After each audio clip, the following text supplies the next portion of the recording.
going to talk about myself for a while.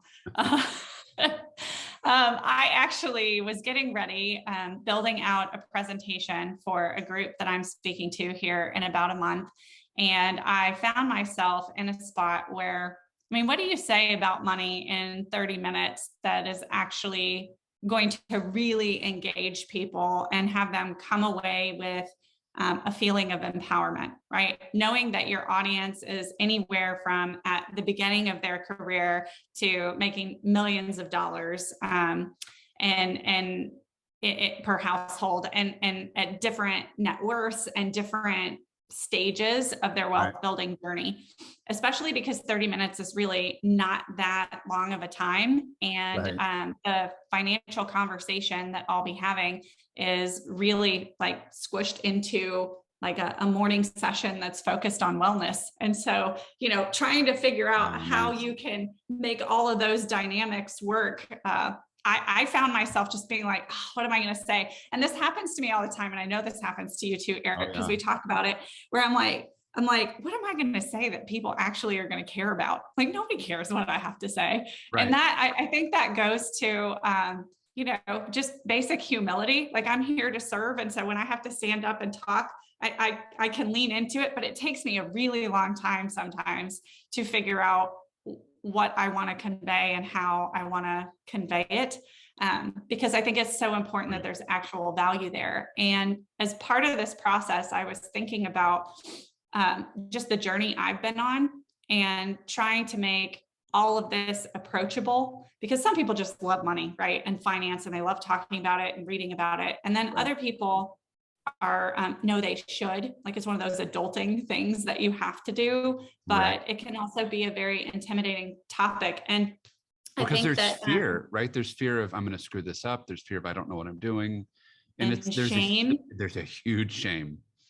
Right. I should be further along. I should have done this differently. And then I was thinking about what happens even on these podcasts and on social media and all of that. And it's really easy to present almost this inauthentic version of yourself that's like, everything is perfect. I have it all figured out. And especially because we're supposed to have it all figured out. But the reality is that I don't think that's how people learn, right? They want to know, what are your mistakes? I had a conversation with a client recently. He's like, I love hearing what you're doing, but like, that feels to me like jumping from A to Z. I need to talk to somebody who just did this for the first time last year so that I can say, like, dude, where did you mess up? What do I need to know going into this? Right. And so I think all of that's important. And so I want to share a little bit about my journey with money in particular, because I'm a very like right brain, left brain kind of person. And I mean, in high school and in college, I mean, granted, I've always liked to spend money, even in my younger years, but actually thinking about growing it and investing it wasn't even on my radar until I started making my own money and started working.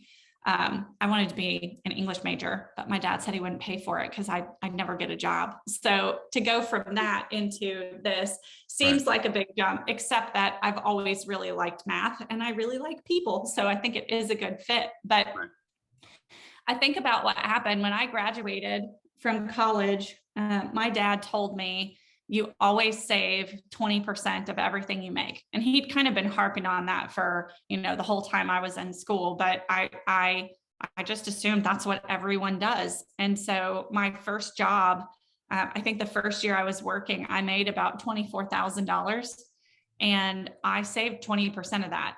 So if you're getting $2,000 a month, 20% of that is $400. Right. That, I mean, huge. What? Yeah, I look back at that and I'm like, how on earth did I do that?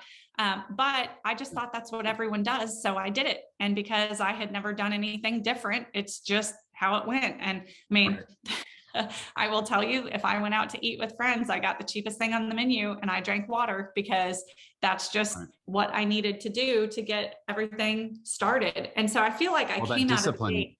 And that discipline too is huge, right? Yeah. Yeah.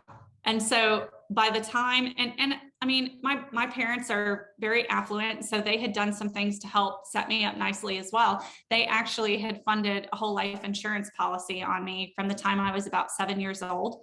And it wasn't a giant policy, but once they saw that I was consistently saving money in my early 20s, because I would talk to them candidly about it, show them my bank statements.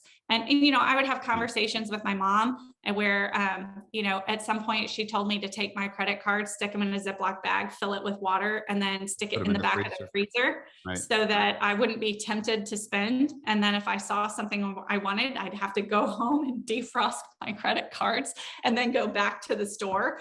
And so it's not like it was always easy, but I managed to do it. And so they gave me this policy, and it had probably about $10,000 or $11,000 in it.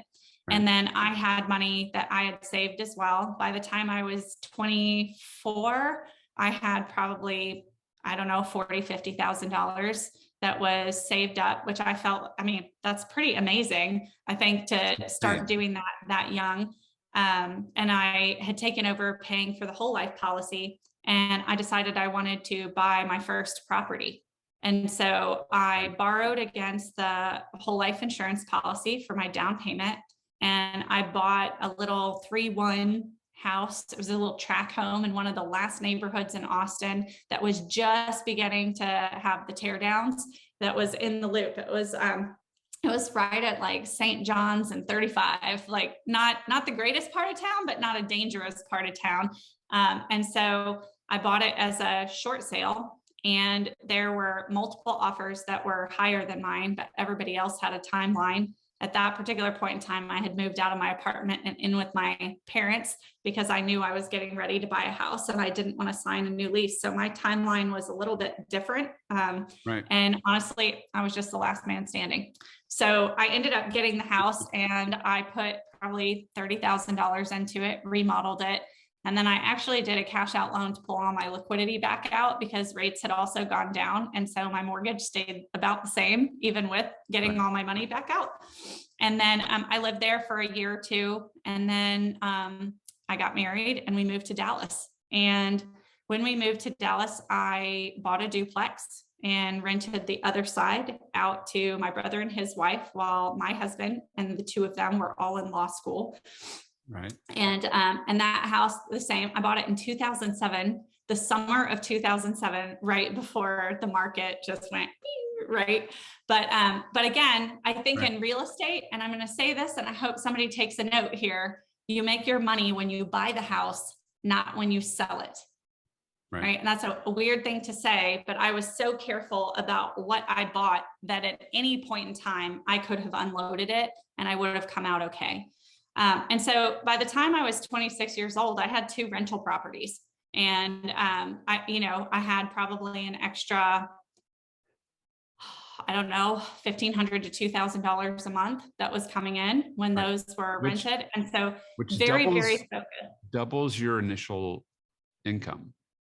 Yeah. Oh yeah. Like right there. And so I was kind of on that fast track, but then I really jumped into this career. And initially my income took a total nosedive because I was in a new city and I didn't know anyone. And let's be honest, when you're talking about your money, it's a very intimate relationship. And you want to know who someone is and where they fit in the community and are they trustworthy. So talking to a total stranger that doesn't know anyone doesn't feel safe, especially because I was a 26-year-old woman trying to talk to people much older than me about their money. And so it took me a little while to get my footing. And then by 29, I got pregnant, which was very exciting. But as I started having babies, my journey just kind of came to a screeching halt. Like I just didn't have the capacity for it. And so when I think about that period of time though, like I just kept saving the money and I just did it into my 401k and into my insurance contracts. And I wasn't focused on acquiring investments that produced cash flow. At some point, the tax laws changed and our income was high enough that I didn't get the same benefits from the real estate in terms of write-offs that I had been getting previously. We ended up selling both of the properties and making a nice penny for that.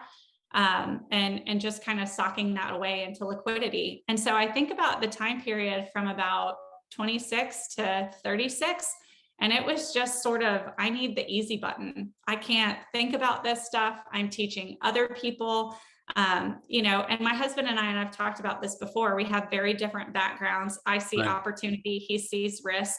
Well, that's his job too, right? I mean, that's what he does for a living. So yeah, right. And he's very, very good at it. But we weren't on the same page at all about what we were trying to accomplish and how we wanted to accomplish it. And I think if he were here today, he would say, yeah, that's true, 100%. Yeah, sure. And so I just found myself, kind of not stagnating, because I was saving a lot of money. I have always saved a lot of money, and kind of automated that part as our income has gone up. Yes, we've had some lifestyle creep. I think you have to, but I was really good about putting stuff away. Right. And so when I hit 36, I'd been working with my dad, and we had built really a thriving financial services company, and he was ready to retire. And the goal had always been that I would take over the company and buy him out when he was ready to be done. And for a multitude of reasons, I wasn't in the right place to do that. I mean, right. Eric, you remember, it's I loved working with clients, but I was so unhappy at that particular point in time. And that's, it's not my dad's fault. It's not necessarily even my fault. I think it was just that I had spent the previous decade living somebody else's life. Yeah. Well, it's somebody else's scorecard too, of here's what I'm supposed to be doing. And here's where I'm supposed to be today. And so you're checking all the boxes, right? And then you're like, wait, these aren't my boxes. You buy the house, you progress in your career, you get the nicer car, right? You put in the pool. It's all those things that you just kind of do because you're supposed to. And I think I built my practice in a way that was, I don't know, in some ways somewhat traditional, because that's how my dad was like, this is how you do it. And I just found myself going, man, I love talking to people about their money, and I'm excited about that part of my life, but nothing else in my life is what I thought it would be. I'm not getting the joy from the life that I thought I should have. And so we ended up selling the company, and I just went back to being an advisor. So no more management for me, anything like that. And I really went on this quest, or this journey, to figure out, what do I want from my life? And it's weird to think about being in your late 30s and you're only thinking about that for the first time, because I came out of college and I was like, I'm going for it. And I was on the fast track. And then it just came to a screeching halt and sort of. Right. But I think that's actually normal. And I think you got to that point a lot sooner than the rest of us. I don't know. I'm in the middle of that book called Midlife by a guy named Kiran Setia, I think is his name. And he's I had my midlife crisis at 35, 36, 37, kind of that same range. Yeah, and that was me. Everybody was giving him a hard time. Dude, most people don't have that problem until they're mid 40s or sometimes in their 50s. So he was on the fast track to having his midlife crisis, just kind of like you were. And because I don't think I'm still in the middle of some of that. Right. And I'm probably 10 years older than you are. It's not probably, I know I'm older than you, but not by 10 years though. Yeah. I'm 46. But I think everybody has that moment at some point where they're like, whoa. Okay. I've got the stuff. I've checked all the boxes, but are they my boxes? And what can I see myself doing this in this way for the next decades, right? Yeah. And so here's the thing. I found myself being very comfortable, right? I had built my practice in a way that I could easily get away with working 4 days a week and taking a week off every month. I had a good, healthy income. And a lot of people would be like, man, that sounds amazing. But I didn't feel fulfilled. Right. I just and I felt and I think this happens to a lot of women. I can't speak to whether it happens for men, but I've had this conversation with a lot of women, is that I feel like I was making sure my parents were proud of me, and making sure that my husband was happy, and making sure that my kids were getting what they needed. And I kind of looked up and I was like, what about me? Right. This whole self-care movement that people talk about being ridiculous. I'm like, no, this is a real thing, because especially if you're a woman, right, and your role is to take care of your family, and then you're also trying to take care of business, it's a lot. And so I ended up hiring Kevin Keppel, who we've had on before and we'll probably have on again. He's a business coach and a mindset coach. And he asked me, what do you really want? And it's funny because I asked people all the time in business to figure that out for themselves, but the cobbler's kids have no shoes and all that. And so it took, honestly, arguing with him for 6 months before he would accept my answer. And because he's like, that's surface, dig deeper. That's surface, dig deeper.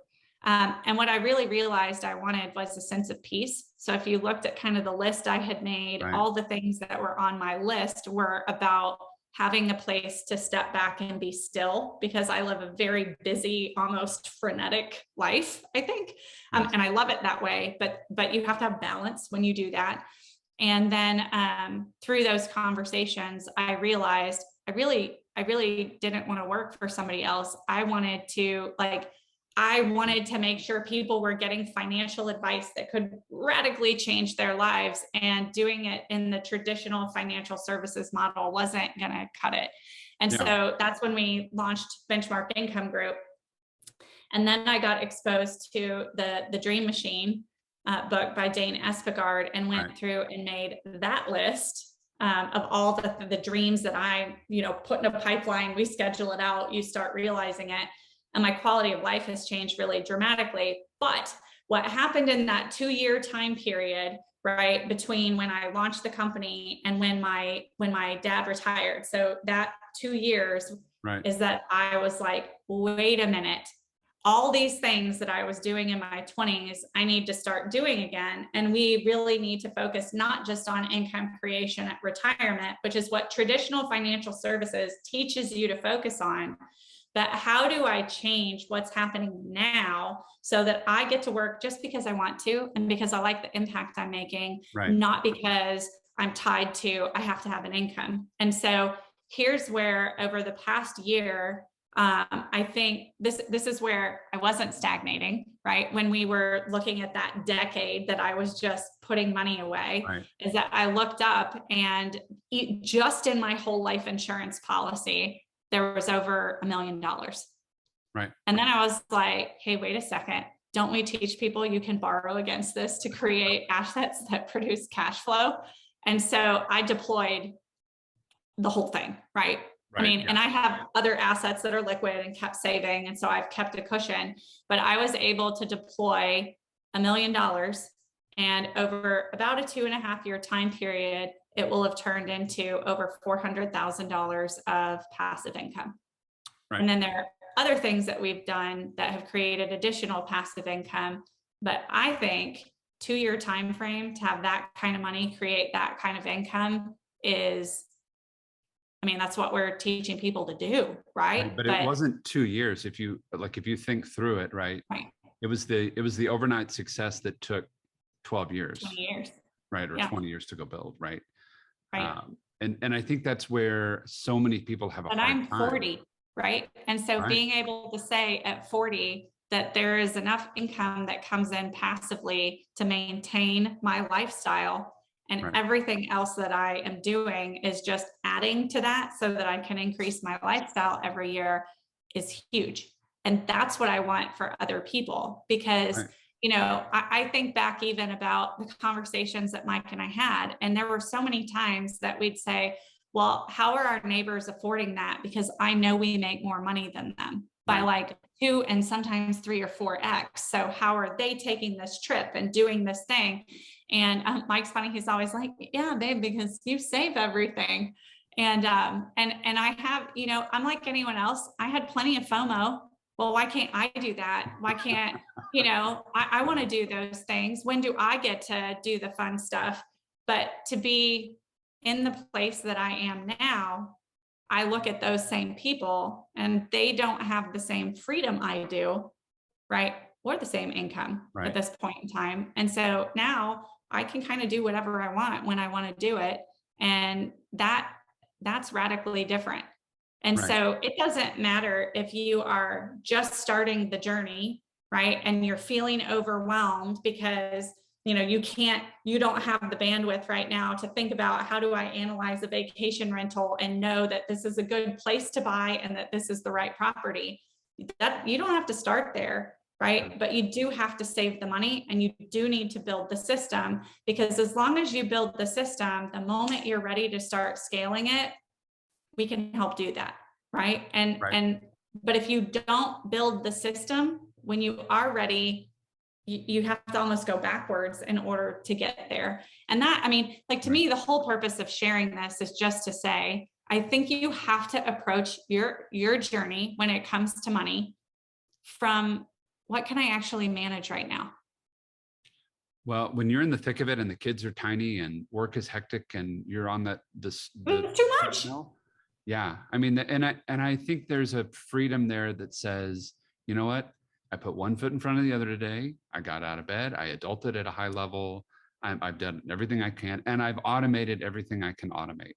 Like, I've automated all the hard choices. And I think that's why, direct deposit and auto draft and all these other things are such an amazing feature of our technologically driven life now, is that I can adult at a high level once, instead of having to adult at a high level every single day and make hard choices. Right.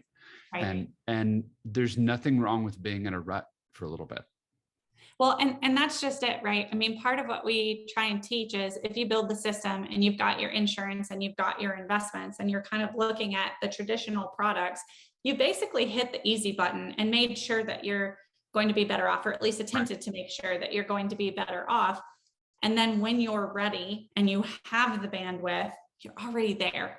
Right. And so, for someone who's like, but I'm already there, great, you can do all of it at once. But for someone who's like, okay, but I'm just trying to get by every day, fine, let's automate as much as possible. Let's hit the easy button. And then when you're ready, you can start to expand it. And I think that's so key, because it's so easy, right? Like, to look on social media and be like, oh my gosh, she's building these properties, she's buying this other property, she's got this thing that's working. And it's like, yeah, but there was a lot of work to get there. And there were a lot of moments where I was like, oh man, I'm going to put this money here. What if I lose it all? Right. I mean, well, the FOMO and the FOLO, right? The fear of losing out on all of that. Right. And I think that's normal. And along the way, like, Mike and I have not always been on the same page. I mean, there's been some kind of knockdown, blowout fights, right? About, I want to do this and he wants to do this. And so it's, all those things are normal. I think what's important is, like, especially when you're looking for an advisor, whether it's us or whether it's somebody else, is really finding somebody who can identify with that and then help you understand what needs to happen to move forward. Right. Because I feel like sometimes in this industry, people are like, well, here's what you do. Right. And it's prescriptive, and it's very like, this is for everyone, and you do it in this way and you don't deviate from that. But life isn't like that. Right. It's teach me, show me what I can do. But I mean, like, if someone's like, you have to do this and you have to do it right now, I'm like, no, I'm kind of out. Well, that to me is the single most fun thing that I get to do every day, is hear how people make money. Yeah. Like, how did you get into this career? What did you do? Why are you doing that? What turned you on to real estate? What turned you on to underwater basket weaving and you're selling baskets on the internet? Like, how people have decided to map out their lives and what's important to them is so cool, because every single one of them is completely different. Right. And I just get to be the cheerleader. I'm like, go a little bit left here, a little bit right here. I'm not trying to tell you your underwater basking business is horrible. I'm just telling you how to help make it better. Right. And that's the fun part of the job. Well, and I think there's general rules that you can follow. Sure. But the beauty is that money is just a tool, and it is meant to be used to build a life that you are excited about. Right. And I can honestly say that I am more excited about my life now than I have ever been, because I look at money as a tool meant to be used to build a life I'm excited about, not just in the future when I'm ready to, like, call it quits and retire, but better life right now. And that to me is where everything has to be custom. So general rules, yeah. Easy button, yeah. But then beyond that, everything has to be customized for you and what you want in your life. And that's where having clarity makes a big difference, because that's the real issue that I faced over the past couple of years. Yep. Is that I didn't have clarity about what I wanted, and I didn't have clarity about what my spouse wanted. And when we finally sat down and got on the same page, that's when everything just went whoop, right? And we were positioned to be able to do that because of the discipline that we had prior to figuring that out.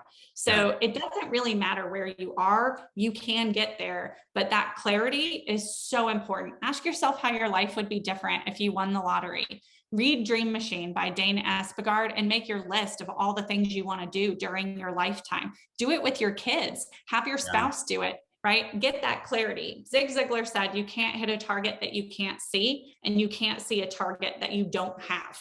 So first you have to get the target, then you have to do that. Then you find somebody who can help you actually build those things out. And I know we have talked for longer than I think we usually do.